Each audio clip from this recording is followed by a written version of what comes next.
রশিদুজ্জামান মিল্লাত, আপনার কাছে প্রশ্ন রেখেছিলাম, বিএনপি জোটের জন্য কতগুলো আসন ছাড়তে প্রস্তুত? তার আগে জামাত কতগুলি ছাড়বে এটা কথা বলেছিলেন আপনি। জামাত তো ছাড়তে চেয়েছে 100, তারপরে শুনলাম 150।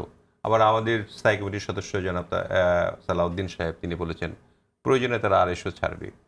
তো এখন ছেড়ে তাদের তো একটা বিষয় আছে, কিন্তু আমাদের একটা বৃহৎ দল 300 আসনে, আবার জামাত কিন্তু নমিনেশনও দিয়ে রেখেছে অনেক আগে থেকেই, প্রায় 4-5 মাস আগে থেকে। আমাদের কনস্টিটিউয়েন্সিতে আমরা দেখলাম তারা পোস্টারিং করছে, তারা ভোট চাচ্ছে, এবং তারা কিন্তু ওই পিআর এখানে করছে, আর নর্মাল ইলেকশনের জন্য ভোট চাচ্ছে। আমাদের যেহেতু এটা বৃহৎ দল এবং আমরা সার্বভৌমত্বে বিশ্বাস করি, আমরা জনগণের জন্য কাজ করতে চাই, জনগণের সাথে থাকতে চাই, দেশে বিনিয়োগ ফিরে আসুক, দেশের এই অন্তর্বর্তীকালীন সরকারের সময় যে অঘটনগুলি ঘটছে সেগুলি আর না ঘটুক, এই বিষয়গুলি আমরা যেহেতু বিশ্বাস করি এবং জনমনে আমরা এই আস্থাটা সৃষ্টি করতে পেরেছি বলে মনে হয়। আমরা যারা বাইরে আছি, আরবান এরিয়াতে হয়তো অনেকগুলি কথা শোনা যায় এবং বট বাহিনী যেভাবে লেখালেখি করে সেগুলিতে অনেক রকম মনে হয় আর কি, কিন্তু ইনফ্যাক্ট যদি আপনি প্র্যাকটিক্যালি প্রত্যেকটা কনস্টিটিউয়েন্সিতে যান আর কি, আরবান এরিয়া ছাড়া বাকিগুলিতে দিয়ে গিয়ে দেখবেন আপনি there is no chance for anybody except BNP.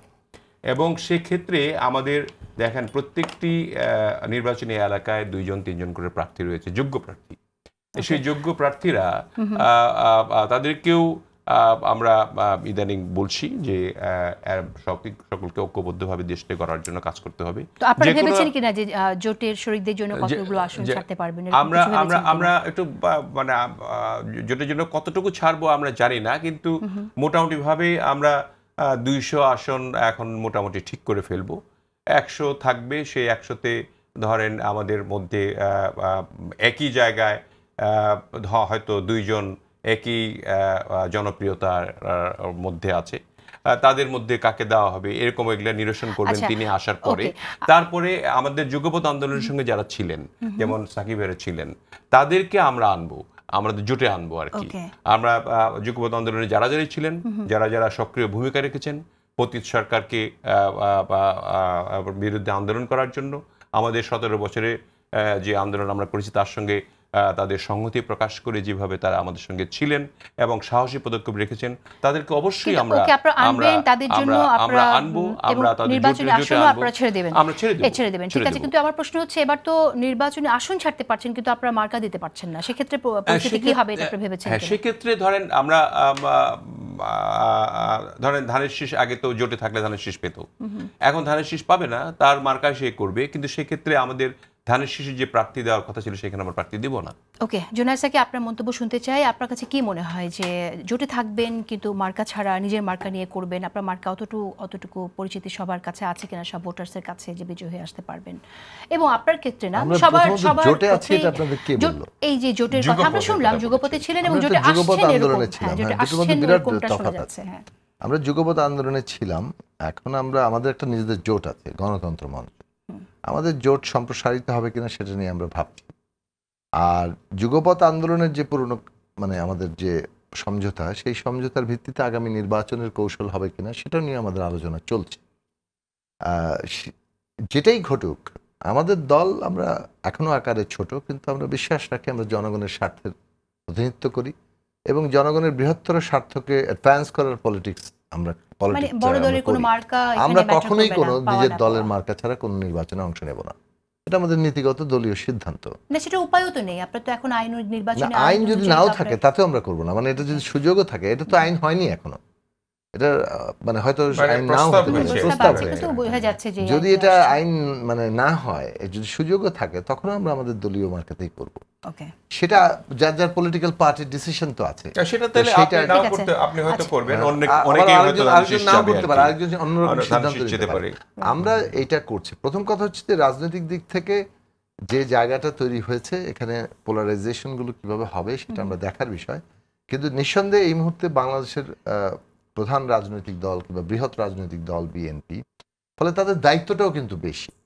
তাদের কাছ থেকে মানুষ যেমন একদিকে বিচার সংস্কারের একটা খুব মানে দৃঢ় পদক্ষেপ ভরসা চায়, যেটা এই সম্প্রতি জনাব তারেক রহমান তিনি বিবিসিকে যে সাক্ষাৎকার দিয়েছেন সেখানে তিনি কিছুটা ভরসা দিয়েছেন যে বিচার সংস্কারের ব্যাপারে বিএনপি তার যে প্রতিজ্ঞা কিংবা তার যে অঙ্গীকার সেটা থাকবে। অ্যাট দ্য সেম টাইম আপনি যে এখন 13 মাসে যে অভিজ্ঞতা তৈরি করেছেন সারা দেশের মধ্যে, এটার একটা স্ট্রাকচারাল দিক আছে। আমি সম্ভবত সবচেয়ে বেশি ব্যাখ্যা করেছি যে আমাদের এখানে পেট্রন ক্লায়েন্ট বকরাজীবী যে অর্থনীতি, তার ফলে চাঁদাবাজির যে কাঠামোটা তৈরি হয়েছে সেটাতে একটা আছে। এটা বিএনপি একা চাইলেই রাতারাতি পরিবর্তন এখানে আমি একটা কথা বলতে চাই, সেটা হচ্ছে আমি একটু অ্যাড করি এখানে, সেটা হচ্ছে চাঁদাবাজির যে সংকটটা এখানে আছে। এই চাঁদাবাজিটা আমরা জানি যে দীর্ঘ যুগ যুগ ধরে বাংলাদেশে এটা বাড়ছে। কিন্তু আমি যেটা বলতে চাই যে সেটা হচ্ছে আমরা দেখছি যে অন্যান্য দলের নেতা কর্মীদেরও কিন্তু চাঁদাবাজির সাথে সম্পৃক্ত হয়ে যাচ্ছে। এখানে রাশিদুজ্জামান মিল্লাত যেটা বললেন যে বয়ানের একটা রাজনীতি, যদি বয়ানের কথা আমরা ধরি, বয়ান তো আছে এবং পাশাপাশি বিএনপির নেতাকর্মীরা চাঁদাবাজির সাথে সম্পৃক্ত হচ্ছে, সেই বাস্তবতাও আছে।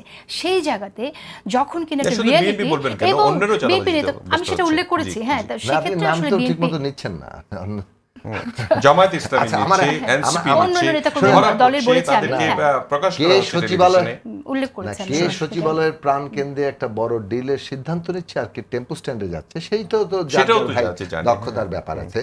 কিন্তু বলছি যে যারা টেম্পো স্ট্যান্ডে বেশি যাচ্ছেন তাদের যেটা মুশকিল, তাদের সম্পর্কে একটা ন্যারেটিভও তৈরি হচ্ছে।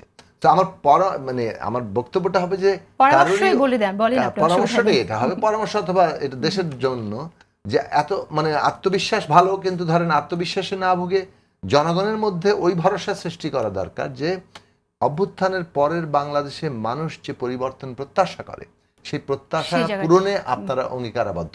That will be very determining factor. Vote কিন্তু আগে থেকে নির্ধারিত হয়ে পুরোটা আছে। একদম তাই। শেষ করে দিতে হবে গোলাম মোল্লা রনি, আপনার কাছে শুনি যে আসলে নির্বাচনটা কেমন হবে, কতটুকু, আমরা বিএনপি নিয়ে যেহেতু কথা বলছি, বিএনপির জন্য কতটুকু চ্যালেঞ্জিং হবে এবারে নির্বাচন? না, নির্বাচনটা আমাদের ডক্টর মোহাম্মদ ইউনূস যেভাবে বলেছেন যে একটা বিস্ময়কর, অসাধারণ সুন্দর নির্বাচন হবে, আশ্চর্যজনক একটা নির্বাচন হবে, সারা দুনিয়া বিশ্বের শ্রেষ্ঠ এবং ঐতিহাসিক, এবং তা দেখে সারা পৃথিবী অবাক বিস্ময়ে তাকিয়ে থাকবে। তো আমি এই বিষয়টা বিশ্বাস রাখতে চাই। দিন শেষে এই দেশটা আমাদের সকলের।